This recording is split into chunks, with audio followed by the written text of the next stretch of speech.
another day.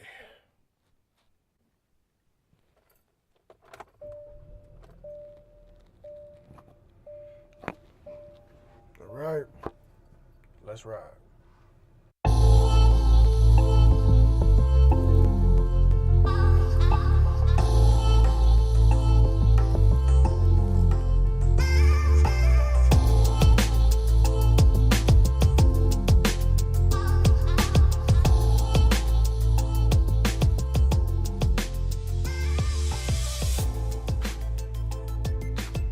No play in this motherfucker ride.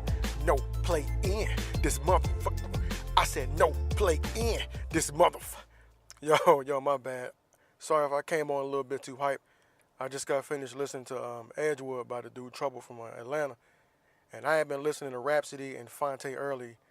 And I ain't want to come into the joint too mellow, because they got like a smoother, I don't want to say more dog, just say it's more mellow music, more mellow hip hop. And I didn't want to come into the podcast like that. So I went and I listened to Trouble. And I might go sell a whole brick after this. That shit had me hype. Shit had me extra hype. Anyway, No Playing This Ride by me, Blackout, on Apple Music. I hope you listening to it here, because I don't follow none of them other shits personally, except for the YouTube page. But yeah, man, that's about it. Hope you enjoy this Monday, because that's when you should get this. I got a little bit of news. Nothing too crazy. Well, something actually really crazy. And then one little piece of news that's not really surprising at all. And the not surprising part is that apparently the current president and one of the asshole hosts from Fox News share the same lawyer. Now, let's just put these pieces together real quick. You have a president that favors one news network over the other, a news network who has had multiple women complain about sexual harassment in the workplace, and then just the unfair treatment of women in the workplace at the Fox News network. Then you have the current president, who's been accused by, I say at least maybe 5 women of some type of sexual misconduct. I won't say sexual assault. I'll say sexual misconduct, and the tape that they had from about a few years ago. Now people, they say don't judge him by that videotape, but shit, he was judging Obama on what the fuck he thought he was born. Let's just be real. And you got to think, if that videotape was from when he was 15, it would be completely different. But at the time that tape came out, he was well into his adulthood. He was a senior at that time, so I don't think he's changed too much. I mean, you have woman after woman coming out with accusations, and don't get it wrong. Like, a lot of these women were fucking with him when he was involved, so my sympathy level for them is low, but it still points to the character of that individual, which I'm talking about. Because I don't even really like saying his name. Y'all know the orange orangutan, as some pastor called him. That shit was hilarious. But it doesn't make me go, really? That him and this cat Sean Hannity share the same lawyer. They both have income that exceeds most, like 99.9% of Americans. And they both high-profile individuals, so it makes sense for them to have a high-profile lawyer. Unfortunately for them, it's a lawyer that's caught up in some shit right now, which makes them both look a little worse than they already do. And it just confirms, I won't say confirm, it would just make me feel like the president has that direct line to at least one political commentator, versus him being partisan in the way he does shit. So, of course, they're going to lean that way. That network does that anyway. So, it's not really a big surprise. It just kind of makes me feel more secure in what my thought was, I guess. The other bit of news is sad. So, there was a shooting in Tennessee. Some guy decided to shoot up a Waffle House. That's why I don't fuck with Waffle House. I don't know why everybody likes that shit. I will take my black ass to Denny's or IHOP any day of the week before I set foot in a Waffle House. I don't know why anybody eats there, especially if you had something so delicious and delectable as Roscoe's Chicken and Waffles, which is amazing. Goddamn Roscoe's. The best one for me is probably in North Hollywood off by Gower Street, North Gower Street. Anyway, yeah, apparently this guy, they say he had AR-15, but they, being the media, whoever reported on the story and put it on my little news app on my phone, they say the man had an AR-15, Is it anti-gun propaganda? I sure should hope not, because they're saying people died. Are we ready for gun control yet? Are we ready? Are we ready? I talked about this a lot a few weeks ago, but this, I'm just saying, are we ready for gun control yet? Are we ready? And I know what the AR-15 is not a fully automatic assault rifle. I know that. I get that. I understand. And I know there are people out there, the majority of people fighting against this are responsible gun owners. I give you that. A lot of people that want guns to be available are trained. They promote training. I give you that 100%. But there's a segment of that society that lets the guns go to the street level, and then you have the gang and drug wars, and then that's what my problem is.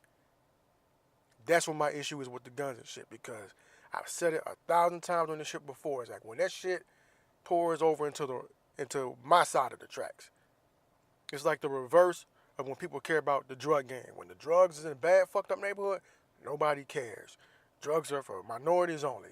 When that shit hitting the white neighborhoods, we gotta stop it. Me, I'm in the reverse when it comes to the gun control shit. If y'all got them in y'all neighborhood, I don't give a fuck. If y'all going hunting or y'all shooting for sport, which to me is crazy because you just paying money to waste bullets, I don't know. If you're not hunting or protecting your house, I don't really know why you want them, but cool. But when that shit comes over to neighborhoods and people I've intermingled with and people I know and people of that same kind of cloth, I'm just saying I would rather them not have access to a rifle that can be altered that way. And I just want the wave of guns going into neighborhoods where there's already high crime to stop. That's it. That's my piece on that. Also, in reference to that, shout out to the man, James Shaw, who apparently disarmed the man and saved those people. So shout out to bro for saving lives out there, man. That's bravery is an underrated quality in the current world we live in. We live in a world right now, a country right now, based on sarcasm and who could be the biggest asshole. So to see somebody go out there and risk their life to save a bunch of people he probably didn't fucking know, kudos to that man. May all the blessings in the world come your way.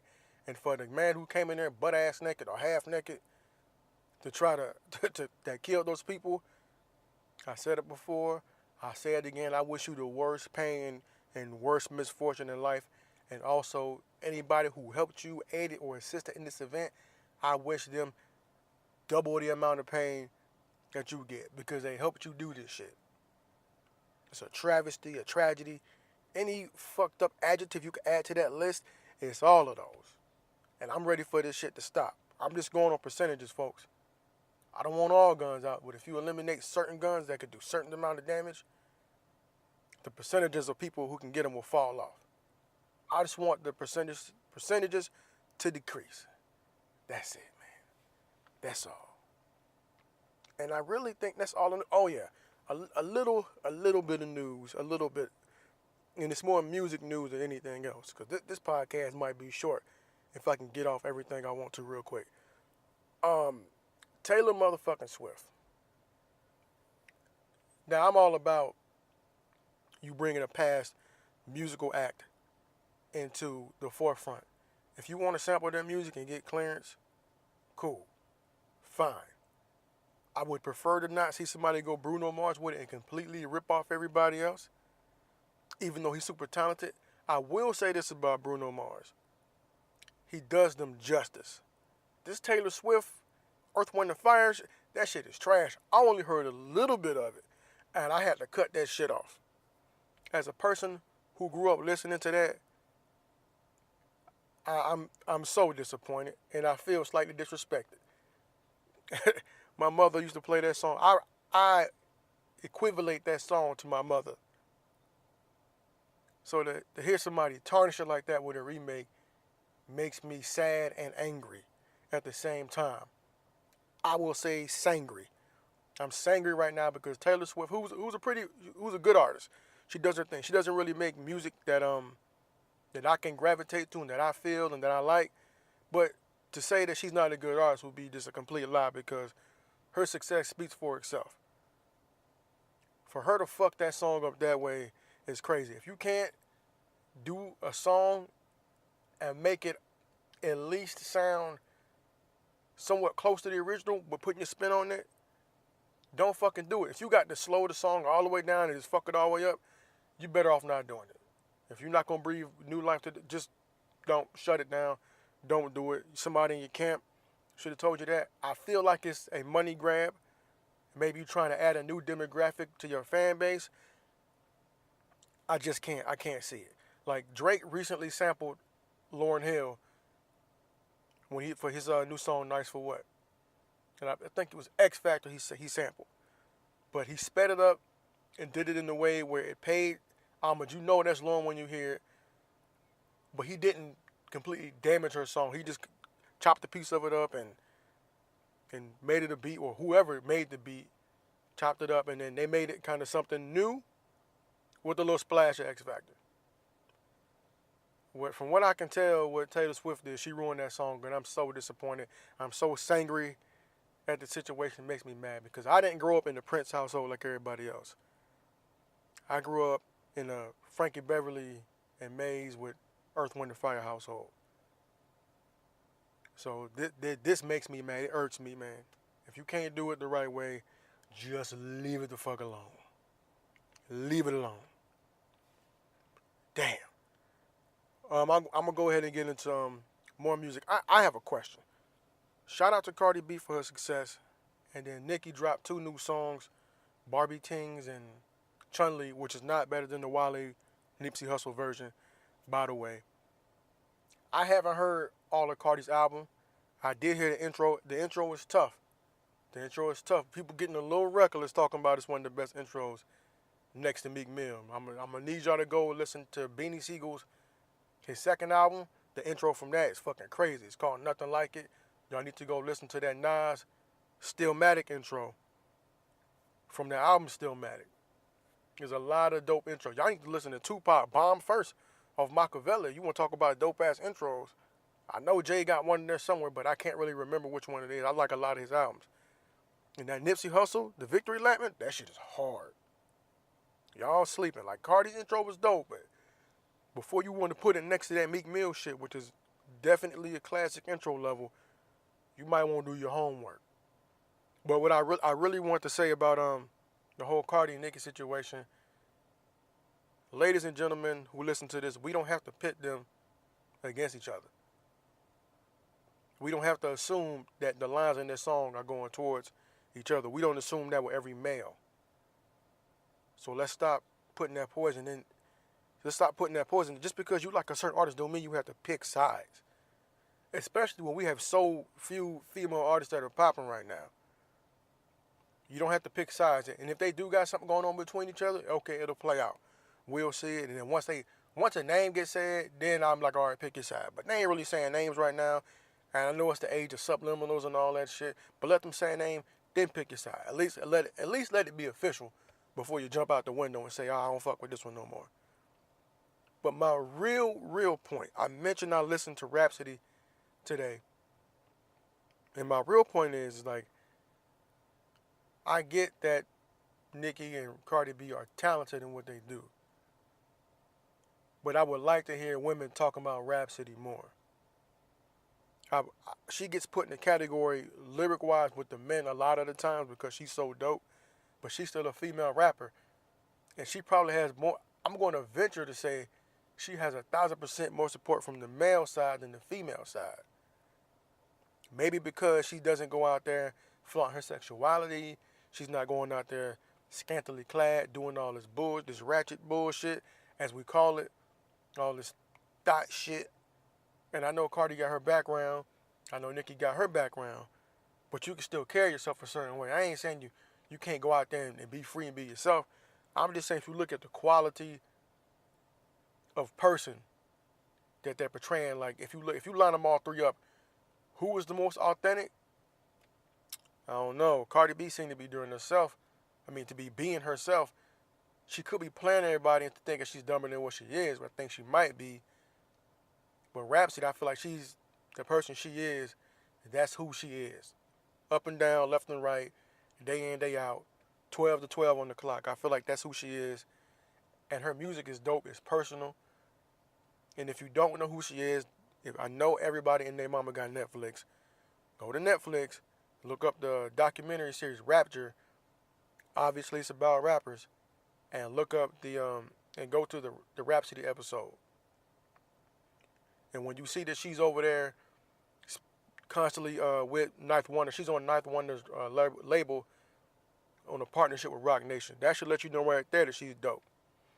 And you see her hugging the likes of Common and having features from people like Kendrick and Black Thought, you know she's dope. So I would like to hear women support a woman that's more of the everyday person, the more of the everyday black woman, and get her over the top and get her name in the media like they're doing for all these other fictitious characters that's being supported. Men too, man, we got to get behind our female rappers out there, support them. Make sure that, if, like, let it be known that we will support them.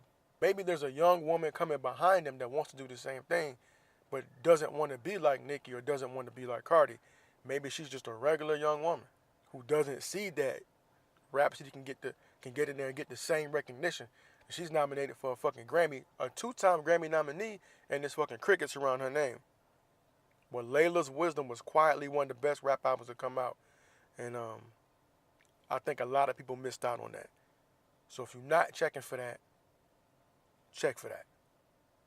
Especially my ladies out there. Put it in your playlist. Get a couple of songs.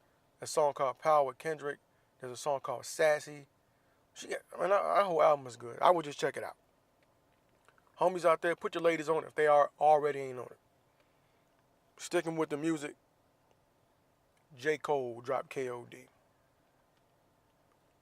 A part of me feels like he was trolling with the album. A part of me feels like he gave everybody, all the youngins, a little spanking. We saw Jay-Z do it with his whole album. We saw Kendrick do it when he did the song King Kunta. He gave him a little spanking, let him know what's up. But I think the best part of it is the sincerity of the album, where he's talking about addiction and, how you find other ways to deal with shit. Don't let that be the first thing you go to if some type of substance to cure your pain. And I think that's really important. In an era where everybody likes to say it's the dealer versus the user now, it's true. A lot of the fucking of the music coming out now, especially from the younger guys, it's all about drug use. Now, is the drug dealer portion, is that much better that you were selling drugs? No, it's not that much better that you were actually out there selling dope. That's the era they come from. That's just the time we grew up in, right? For people in my generation, that's the time we grew up in, when people was rapping about what they was fucking doing, selling drugs. Now you got the kids rapping about using the fucking drugs. And you got to ask yourself, who created these drug addicts? That's a crazy thought. But the music, the young guys, he mentioned it in the song 1985, which in my opinion is the most important song on the album, where he basically tells them, think about where you're going to be in 5 years. In 5 years, he's going to still be around. You're going to be out of here because you were basically riding the trend. And if you look at it, you don't hear these names a lot anymore. Like Kodak Black, you still hear Kodak name. Lil Uzi name ain't out there like it was. Yachty, you don't really hear too much from Yachty. He's supposed to do something with Takeoff, but that ain't really happening right now. And if I'm Takeoff, do I really attach myself to that? You just dropped the album. You're probably going to be on tour soon. Are you really going to have time to do a joint project with Yachty, who's doing nothing right now but cooling the fuck off? I think his last album was supposed to have flopped. So you probably going to be on tour. He's cooling off. You really need to make a song with this guy? I don't see it making sense when you fresh off Culture 2. Don't really make sense. There's another rapper I'm forgetting. I already forgot his name. Yeah, I guess he ain't really that important. But now they talking about Tekashi. Now they talking about Lil Xan or some shit. Lil Xan and like the Lil Pump dude who had that one song, Gucci Gang. I don't know if he had a follow-up after that. Yeah, I don't know where these boys at. It look like they out of here to me. But that's the nature of rap music, of hip-hop music right now. With the accessibility we have to it, to get it so fast, to download it, to stream it, to go to that piff and get it for free. You here today, going tomorrow, so you got to make something that lasts. You got to think about yourself, like outside of the song you just made. If your future self listens to this, if your son, your daughter, whoever listens to this song, how are they gonna look at you? I'm not saying you got to. I'm just saying the artists that are making music like that are probably going to be performing around the time that their kids get to that age. Because people who make quality music can stay around, they can go on tour. People who ride these trends and these waves, gone. 2 to 3 years max, they out of here. If that follow-up ain't dope, bye. You misstep on the album, bye. Because every week there's somebody coming out. And you got to know the record labels are noticing this high turnover of artists. So they're always looking for the next few things. So when you have that misstep on the mixtape, or you get shows canceled like Tekashi, or you can't follow up with an album because you can only make, whatever the fuck music, once that's a wrap and that wave is gone, you ass out. Look at Yachty right now. A Boogie gonna be all right. A Boogie got a tight circle. Dave East gonna be all right. I think Kodak gonna be all right. I think Kodak Black is gonna grow. And that's not my Florida bias, but he has people looking out for him. People like Jeezy going to see him when he's fresh out of jail. So he has the potential to grow and do more things. He just has to find his way. But this KOD album, though, is dope. And the crazy thing about it is, my young partners on Facebook, as we go back and forth, and we just fucking around with each other talking about who's trash. He's like, he love Gucci. I'm a J. Cole fan. And his whole timeline, J. Cole trash. And I basically told him, I said, nigga, you love J. Cole. You just promote his album all fucking day. But the crazy thing is, and it's not just him, because that's my bro. I love bro. But there's a lot of people who are like, man, fuck J. Cole, he trash. When this cat just dropped a whole album about not falling victim to addiction, and the rappers they listen to are probably halfway fried out of their mind on fucking prescription drugs, syrup, or some other type of fucking drug. It's crazy to me. Like, the guy who's telling you, hey, don't fall victim to addiction is the guy that y'all shitting on. But the guy who you're supporting is telling you about all types of drugs he's on and promoting all type of drug use. It's crazy. And I know, hey, everybody wants to party, have a good time. That's cool. I would just say add some balance to your life. You get your trunk music, whatever, and then have you some conscious shit or some shit right in the middle. Some shit right in the middle. Right on the line. And I think you'll be fine. It ain't got to be all reading books. Sometimes you need to watch a stupid-ass TV show. Like my daughter can watch National Geographic and then go watch Gumball. And she has balance. It's cool either way. She can watch The Loud House, but then she'll want to watch the Science Channel later. Balance. It ain't hard. Just find your balance. But yeah, that J. Cole shit is hard though. And you got these drug addict fucking kids talking about he garbage. Is your mind right? Are you thinking clear? Because yeah, that's I just don't understand that. I don't understand it. It just, for me, it promotes the wrong thing. And I know I'm older. I've been through life and shit, and I understand that when kids are younger, you're not thinking about that shit. You're not thinking past today. You're not thinking past tomorrow. It's hard to ask somebody 20 years old to think 5 years ahead. They don't even know that they need to do that shit. Shit, this 25-year-olds don't know you need to think 5 years ahead. And most people don't, because I'm going to keep it a buck with you. I'm going to keep it all the way real with you, right? You only think about your future when you're currently struggling. That's a fact. You only think about your future when you're currently struggling. Like, damn, I'm fucked up, man. Next month, my bills ain't going to be like this. My bills going to be straight next month. I'm going to make sure I don't fuck up my money, right? When you up, you don't think about that shit either. When you up, you should think about your past. Like, man, I'm up right now. I'm good. My money's straight. Cool. So when you up, you should actually think about your past and your future. Like, yo, 3 months back, I was out here fucked up. Right now, I'm up. 2 months later, I don't want to be like I was 3 months ago. I'm trying to be where I'm at now. So I gotta stay moving. I gotta stay elevated, man. I gotta stay on my grind and my hustle to make sure I don't fall victim to what I fell victim to 3 months ago. And that's hard, especially when you're young. Or especially when you're in a pattern of doing things a certain type of way, because for a lot of us who came up living check to check, their parents probably came up living check to check, and their parents probably came up living check to check. And that's I want to say that's popular in the minority households and shit. Like I say, some, not all. But we got to change the mentality from survive to thrive. We've been fighting to survive for a long fucking time. And this goes for everybody poor. White, black, Latino, Asian, Arab, whatever you want to be. This goes for everybody poor. You have to be the one in your family to change your mentality from survive to thrive. Because if you're thriving, you're set to survive. If you're surviving, it's a long way to thrive. I know that's a lot of back and forth, but I just want it to sink in. I hope it makes sense, because one thing I know, two things for sure. You make poor choices, you're going to pay rich consequences. That's a fucking fact.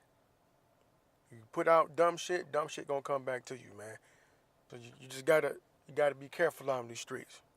And now in this world when you're moving around and doing things. And you got to learn from your mistakes. Think about your future and your past often. Because before you know it, your future will be your present. And your present will be your fucking past. That's just a little bar I figured I'd give y'all this week on this lovely podcast. And from there, man, I'm going to jump 10 toes deep into the sports shit. I'm still not paying attention to football. I know the schedules and shit came out. They're expecting the Patriots to do well as always. I think I seen a meme, or I hope it was a meme, where it said they got the Eagles going undefeated. That's a stretch. I think they're adding new people who knows that chemistry will be the same. It'll be good for Philly. As long as they ain't playing none of my teams, I don't give a shit. I heard Mitch is looking good in camp. Excellent for the Bears. I don't know what the fuck's going on in Jacksonville with my Jaguars, but I know them boys hungry, and I know they pissed right now. I know they pissed. Aaron Judge is hitting crushing home runs for the Yankees. Crushing them. Thank you. I wish I could go to a Yankees game. Thank you, Aaron Judge, for doing your thing. The Padres pitcher blew a no-hitter. I'm not going to say blew a no-hitter. I'm going to say I wasn't watching the game. I got the alert. He almost had a no-hitter, and then he didn't. And then the next day, some other asshole from some other team I don't give a shit about got a no-hitter. So I was slightly pissed. Fuck. This is why I don't watch baseball like I said I was going to do this year. I lied to myself again. Now that we're done with that, let's talk about these NBA playoffs. First and foremost, Hassan Whiteside got to chill. He said some shit about him not being in the game, late in the game. He was pissed about not getting playing time. And from when I was watching Miami, he was not on the court a lot. And then when I did see him on the court, he fucked up. You can't do that shit in the playoffs and talk about not getting playing time. Hassan Whiteside, you got to chill. How long before we start recognizing that Anthony Davis is probably the fourth best player in the world? I want to say there's just about nothing he can't do. Score inside, outside, defend. Anthony Davis ain't damn near the best player in the world. Will he surpass KD and Kawhi, who's probably go 2 and 3, depending on which way you lean? Because I don't give a shit if nobody say LeBron's still number one. But how long before we start saying that Anthony Davis is the best player in the world? I give it 2 to 3 years before you take that spot. Depending on what KD, Kawhi do. I just don't know how long before we can. Depending on this playoff run, we'll see how much faster that conversation picks up. Because it started 2 years ago. I forgot which sportcaster said it, but it started a couple years ago. We shall see. Now, speaking of Anthony Davis, I feel so bad for Damian Lillard, man. The fucking Trailblazers getting swept. I'm not the biggest Trailblazer fan, but I am a fan of Damian Lillard. I don't watch all his games. I don't get all his games on TV, but he's just somebody I just want him to do well. I don't know why. I just want him to do well and do his thing. I think it's sad that he's out the playoffs already. We'll see if they get it together next year. The Timberwolves. More importantly, D Rose. D Rose dropped like 17 off the bench. D Rose is playing for his old coach with familiar teammates. God damn it, D Rose might be back. I don't want to speak too soon. I don't want to jinx it. But put up 17 in the playoffs coming off the bench, that's pretty fucking big. That's pretty big in the game when your team needed it, because I think they were down 2-0. And that was a big win. And they probably wouldn't have got it without D Rose. So I think it's excellent that that's happened. He's still like my favorite player in the league with all the injuries and all that shit. I love to watch him play and go out there and do his thing. I hate that he seems to be off in the corner sometimes without the ball, but I understand that he's not asked to do the same things that he was when he was the primary option in Chicago and even as a primary ball handler in New York. But it does my heart some good to see D Rose out there playing and doing this thing in the playoffs. Excellent. What else? Oh yeah, apparently Ricky Rubio roasted the fucking Thunder the other day. Giannis got a tip-in win today to tie the series 2-2 with Boston. That's probably going to be the best series. I'm mad I ain't watched that game, but I was into some other shit today. What else? Who else played? So I'm going to get right to it. LeBron's in trouble. Down 2-1, playing a pretty good Indiana team. LeBron James is in fucking trouble. Now, I know he is who he is and he does what he does. Can he continue to score 40-point games? If he wanted to, yeah. I don't know how much it would cost him to break down towards the end of the playoffs, but if he got to do it, he can do it. And this ain't even really on him, what I'm talking about, because even though he's failing my eye test right now for that GOAT shit that I talked about like an episode or two ago, you got to stop comparing him to Michael Jordan. When this motherfucker's walking down the court after a missed shot in the fucking playoffs, you got to shut all that fucking Michael Jordan comparison shit down. That's out the window right now. You not comparing him to Kobe right now. That I got 3 rings, I'm the best player in the world, walking down the court bullshit, that's a wrap. You can't do that shit no more. You put yourself out the conversation when you do shit like that.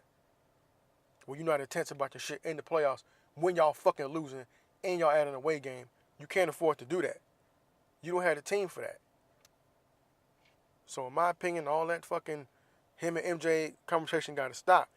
Now, as far as the playoffs though, what's going on with the Cavs, that ain't really all his fault. Unless he had some influence on the trades and what they got, and I know that's saying a lot, thinking the player can make that move, can help that move get made, but if there's any player in the league right now that can make that happen, I would say it's LeBron James. But the rest of the Cavs got to pick it the fuck up. Like Kevin Love is trying, but he's not an athletic, I'm going to get my own shot type of guy. He's a stretch four who rebounds. That's what K-Love is. And they need a secondary person who can create their own shot. They probably, I'm going to say they need to play Jordan Clarkson more.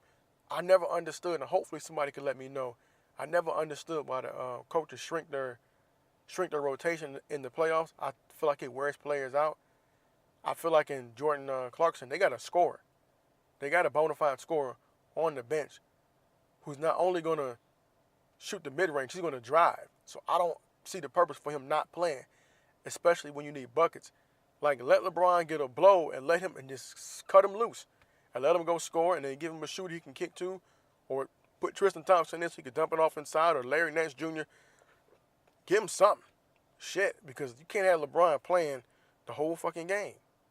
You can't have him doing that. Yeah, he's averaging the most minutes, but what is that yielding? You were projected to be the top seed in the fucking playoffs this year, and you're like the 3rd or 4th seed. So you playing all those minutes and breaking these records don't mean shit if you're not going to fucking win. And you playing against a good team, but not a great team. Now keep in mind, he's going up against a hell of a lineup. Miles Turner, Trevor Booker, Bogdan Bogdanovic, who's a sniper. He'll bust your ass from deep. And he's picked up his defense.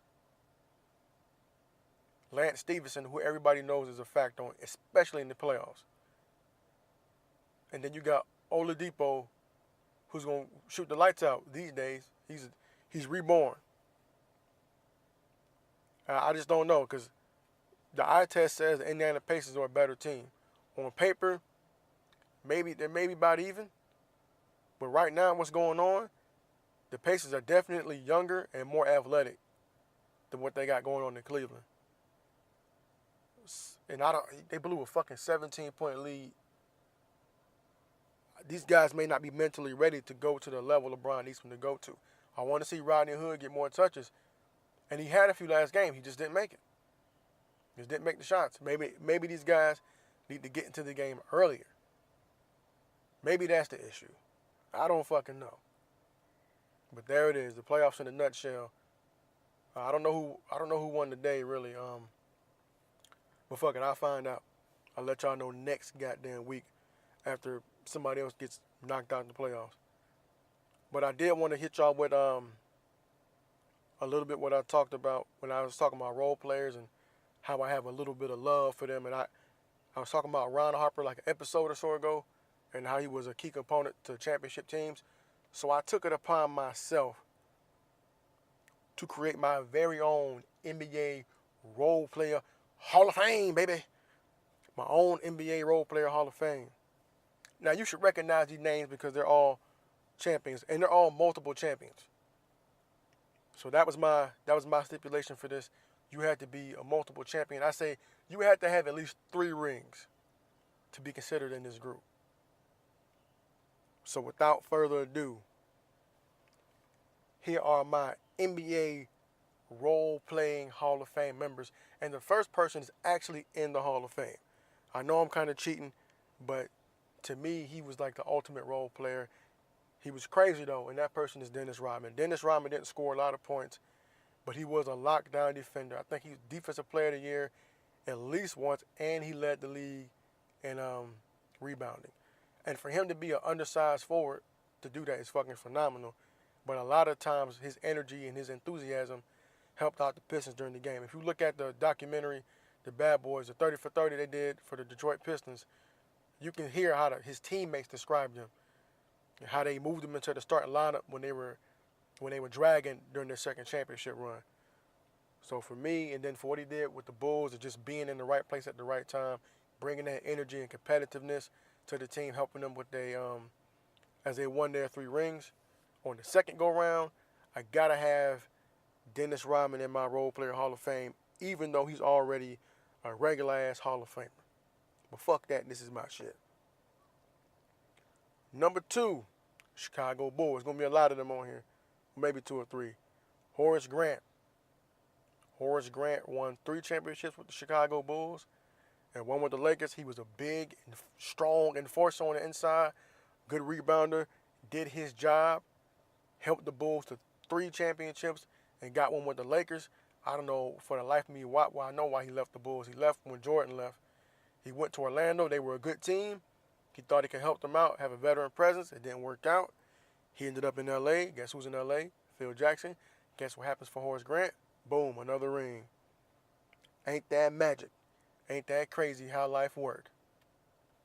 Boom, and then number 3 person, probably the greatest, I say the greatest playoff role player of all time, Big Shot Bob, Robert Horry, 7 goddamn rings.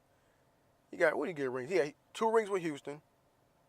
He had at least 1 with L.A. And he had rings with San Antonio. All in the Western Conference.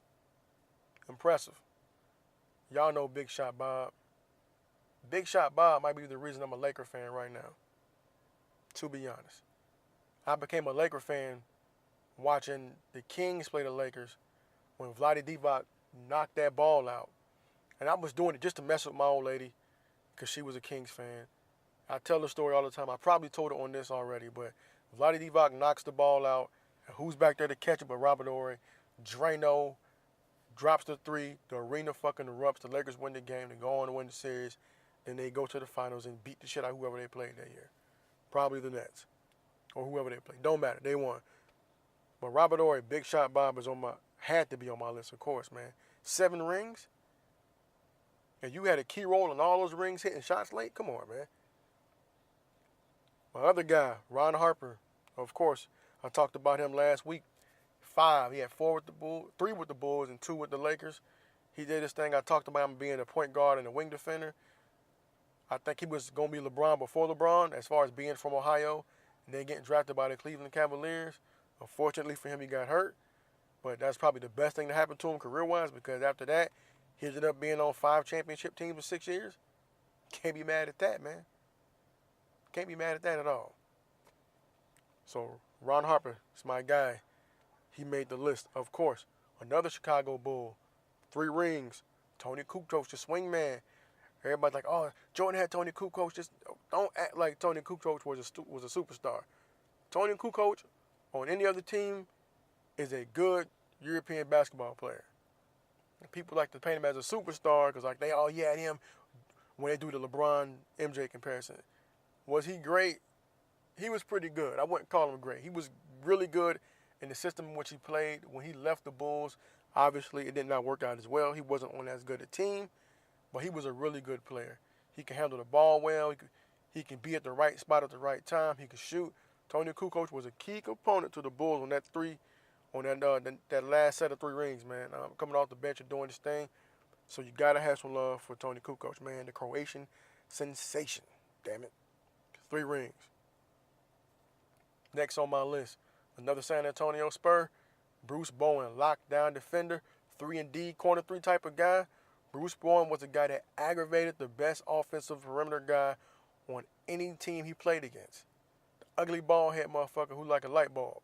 He actually, if you think about Bruce Bowen, he looks like Squidward from SpongeBob. Anyway, Cuz was cold. He can kill you from 3 when he's over there in the corner, minding his business, not being noticed while everybody's paying attention to Ginobili, fucking Parker, and I can't believe Tim Duncan.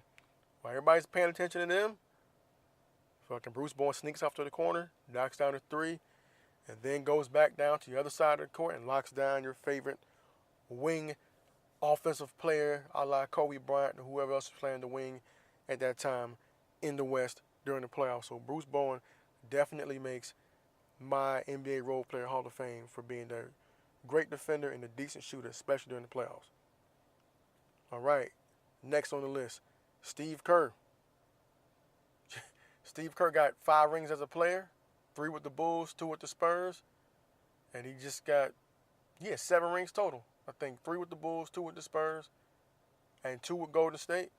One of those rings he should probably get to Mark Jackson. We ain't gonna talk about that though.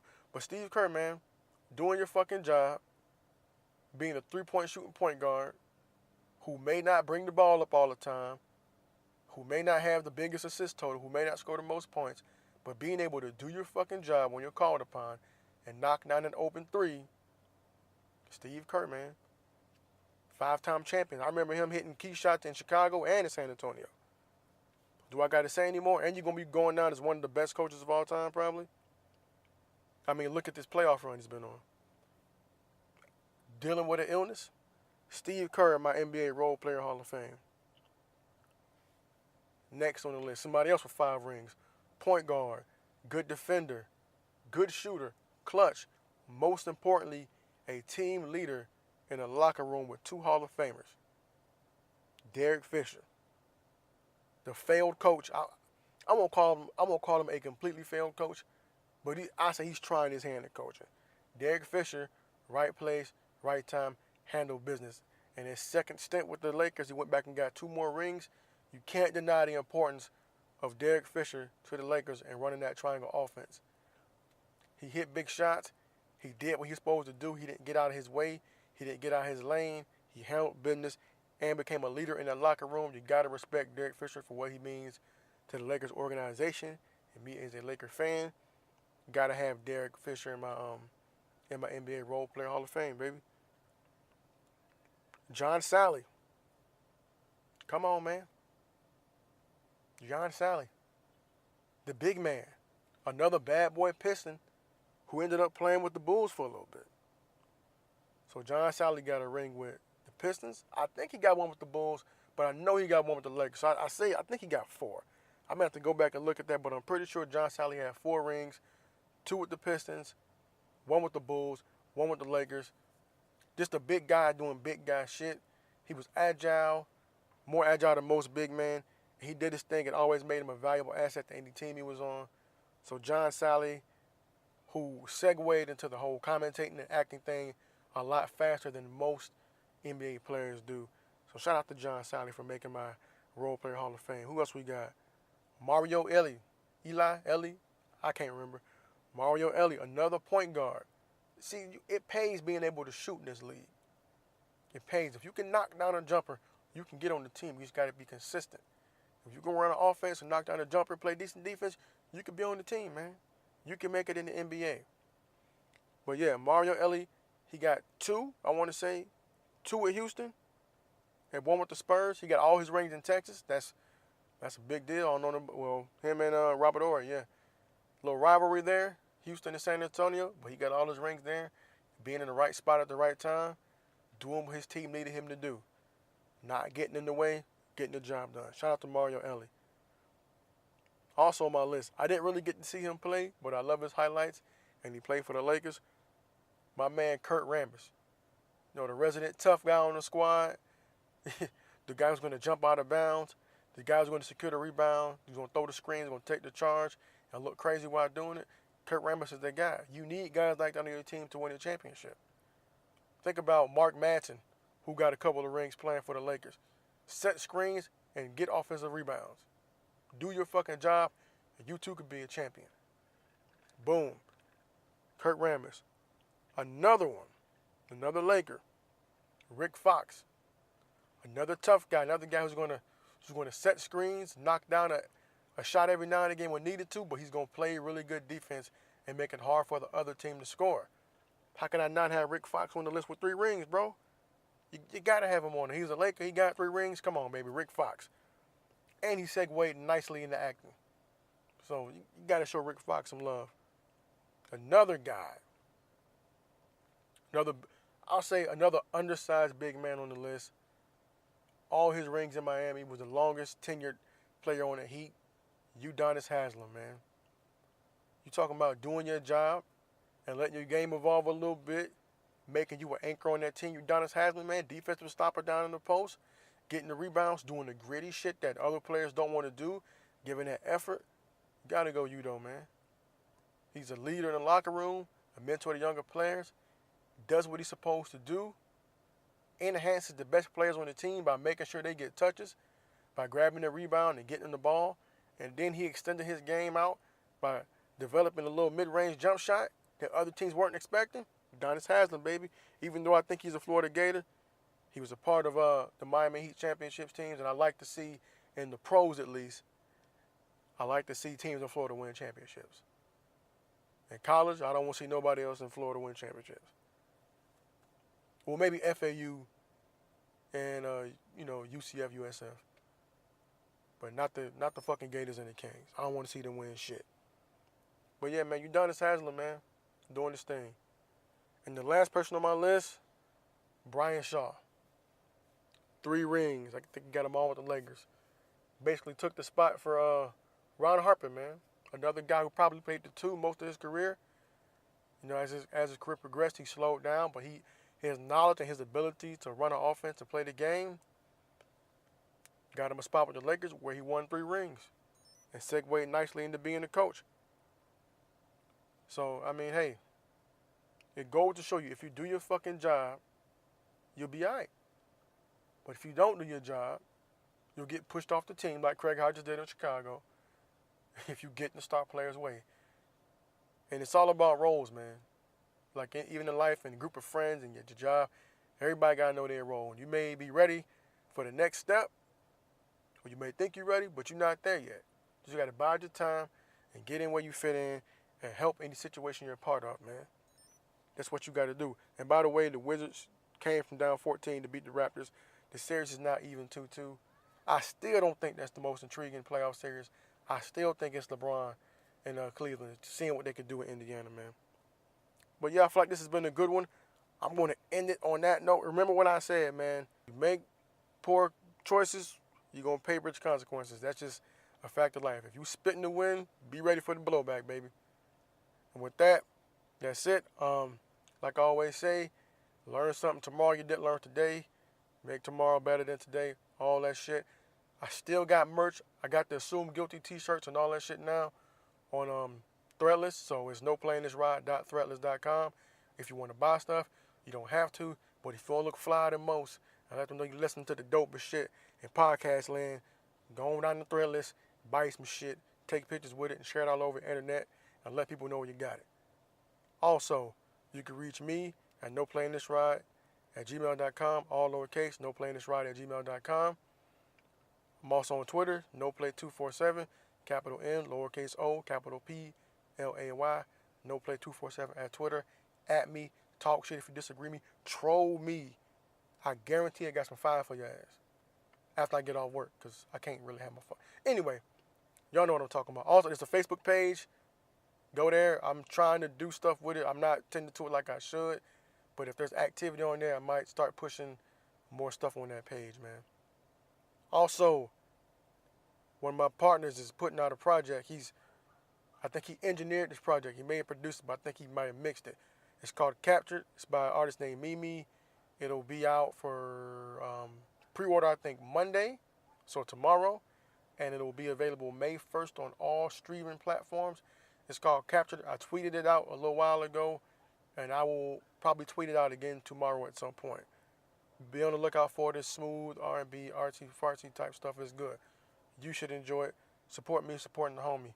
Do good things. Support your circle. Definitely support your circle. All right, man. Blackout, no playing that ride.